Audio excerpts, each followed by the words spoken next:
दोस्तों नमस्कार, मैं हूँ शीतला तिवारी। चलिए एक बार फिर प्रयागराज चलते हैं। प्रयागराज के कौंधियारा थाना अंतर्गत पिपराहटा एक गांव है, जहां एक गांव में एक प्रेमी और एक प्रेमिका दोनों आपस में इस कदर प्यार किए और प्यार इस कदर परवान चढ़ा कि प्रेमिका जो है भाग करके प्रेमी के घर आ गई और प्रेमी के घर रहने लगी। अब प्रेमी के घर वाले जो है वह विरोध कर रहे थे, जबकि हकीकत यह है कि प्रेमी और प्रेमिका जो है दोनों यादव हैं।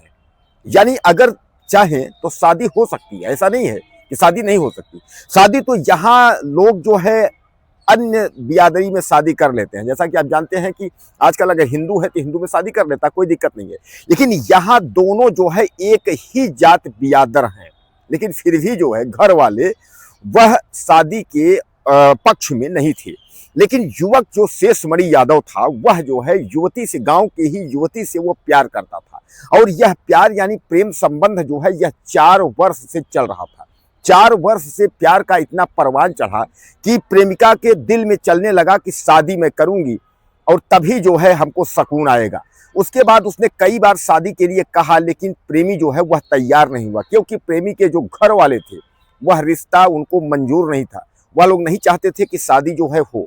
इसलिए जो है प्रेमिका काफ़ी परेशान हुई और परेशान होने के बाद अंततः वह प्रेमी के घर में पहुंचती है और पीछे से खिड़की के दरवाजे से प्रेमी के कमरे में जो है एंटर करती है, यानी प्रवेश करती है। और उसके बाद वह 3 से 4 दिन पहले से ही प्रेमी के घर में रहने लगती है।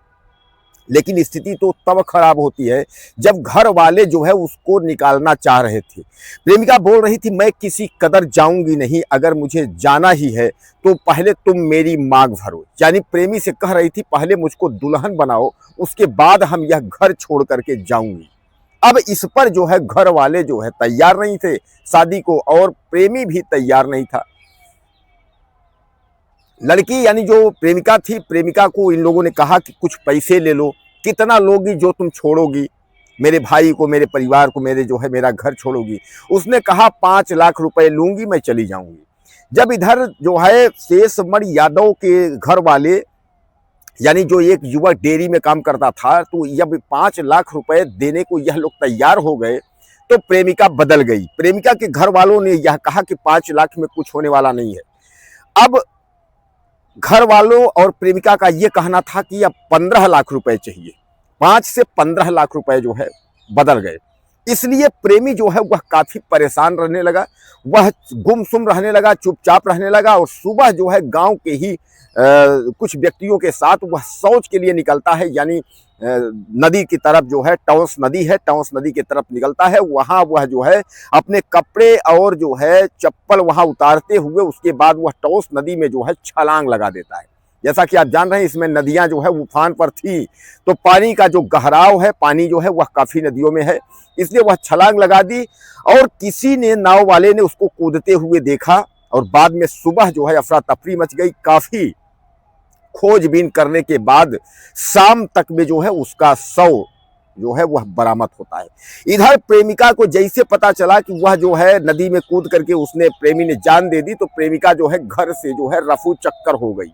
अब प्रेमिका के ऊपर जो है खतरा मंडरा रहा है।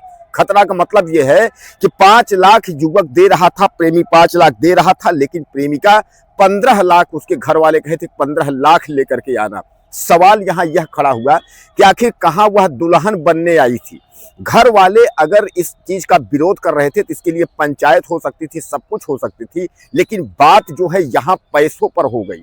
यानी बात जो है यहाँ सौदेबाजी पर हो गई। और सौदेबाजी तक बात पहुंची कैसे, यानी बात सौदेबाजी तक किस तरीके से पहुंची और क्यों पहुंची, यह सबसे बड़ा सवाल है।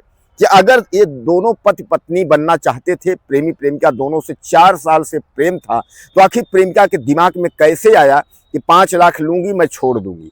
या अब जब 5 लाख घर वाले देने को तैयार हो गए तो प्रेमिका बदल कैसे गई। उसके घर वाले ये कहे कि 15 लाख लेकर के आओ। इस पर अब जो है प्रेमिका के घर वालों पर और प्रेमिका पर सवाल खड़े हो रहे हैं। ऐसा भी कह रहा है कि वो जो प्रेमिका है वह चरित्रहीन है, यानी उसका गांव में और अगल बगल जो है कई जगह अफेयर है और कई लोगों से इस तरीके का उसने जो है लुटेरी दुल्हन वाला भी उसका जो है काम चल रहा है। मतलब ऐसा भी आरोप जो है अब मृतक के परिवार लगा रहे हैं। मृतक के परिवार का यह कहना है, ऐसा आरोप है कि वह लुटेरी दुल्हन है, वो इस तरीके से लोगों को फंसाती है और उसके बाद जो है वह पैसे और गहने लूट करके उसके बाद जो है रफू चक्कर हो जाती है। इस तरीके का लोगों का, खासकर मृतक के परिवार का कहना है। अब मृतक के परिवार के मामले में बुरी तरह से फंस गई प्रेमिका। प्रेमिका तो पैसे के चक्कर में बैठी थी कि 5 लाख नहीं 15 लाख लूंगी, 15 लाख के चक्कर में बैठी थी। इधर प्रेमी ने ही कूद करके नदी में जो है उसने जान दे दी। अब प्रेमिका का जो हालात है वह बुरा हालात हो गया। वह घर से तो भाग निकली, लेकिन क्या कानून के जंजाल से या कानून की डोरी से या कानून से क्या वो भाग पाएगी? कानून अपना काम करेगा। कानून अब देख रहा है कि इस प्रेमिका के साथ क्या किया जाएगा। जांच चल रही है, जांच इसमें चल रही है। अगर प्रेमी प्रेमिका एक दूसरे से प्यार करते हैं तो तमाम आपने देखा है भाग के शादी कर लेते हैं, सब कुछ होता है। लेकिन प्रेमिका अगर घर में आकर के अगर रह रही थी, उसके बाद पैसों का डिमांड हो रहा था, पैसे के बाद पैसे बढ़ गए, यानी जो है पैसे 5 से 15 लाख हो गए, जिसके चक्कर में जो है शेषमणि यादव दबाव में आकर के उसके बाद वह मानसिक परेशान होकर के और वह जो है पहुंचा और नदी में कूद करके उसने जो है जान दे दी। दोस्तों, इस समय प्रयागराज को किसी की नज़र लग गई है। प्रयागराज में बहुत सारी हत्याएं हो रही हैं, रेप की घटना कहें वह भी जो है पीछे नहीं है, क्योंकि अभी हाल में ही प्रयागराज शहर में फिर एक दोस्त ने एक दोस्त को जो है चाकू से गोद करके मार डाला। यानी कहने का तात्पर्य यह है कि इस समय प्रयागराज की जो स्थिति है वह काफ़ी दयनीय हो गई है। हालांकि ऐसा नहीं है कि प्रशासन अपना काम नहीं कर रहा है, पुलिस प्रशासन अपना काम कर रहा है और पुलिस प्रशासन जो है हर स्थिति से निपटने की पूरी तैयारी कर रखा है। लेकिन जो अपराधी हैं वह पीछे हटने का नाम नहीं ले रहे हैं। अपराधी जो है वो बेखौफ हो चुके हैं। अपराधी जो है वह अपराध करने से पीछे नहीं हट रहे हैं। अपराधियों को ये लगता है कि सब कुछ जो है सामान्य है।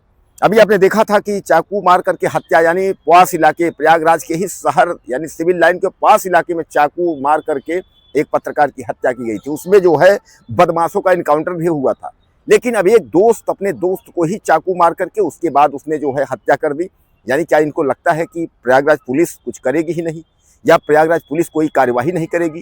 यानी कुल मिलाकर के आप समझ लीजिए, जो इस समय प्रयागराज में जो भी वारदातें हो रही हैं, कहीं ना कहीं यह एक चर्चा का विषय है और एक गंभीर सवाल है कि आखिर प्रयागराज में यह जो स्थिति है इस तरीके का यह कब तक चलेगा, या जंगल राज का कहें या कुछ कहें।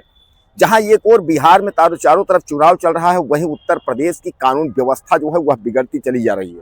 उत्तर प्रदेश की कानून व्यवस्था को देखते हुए अगर हम जिक्र करें 2017 के बाद से, 2017 के बाद जो है योगी आदित्यनाथ की जब सरकार थी तो उत्तर प्रदेश की कानून व्यवस्था सब कुछ ठीक था।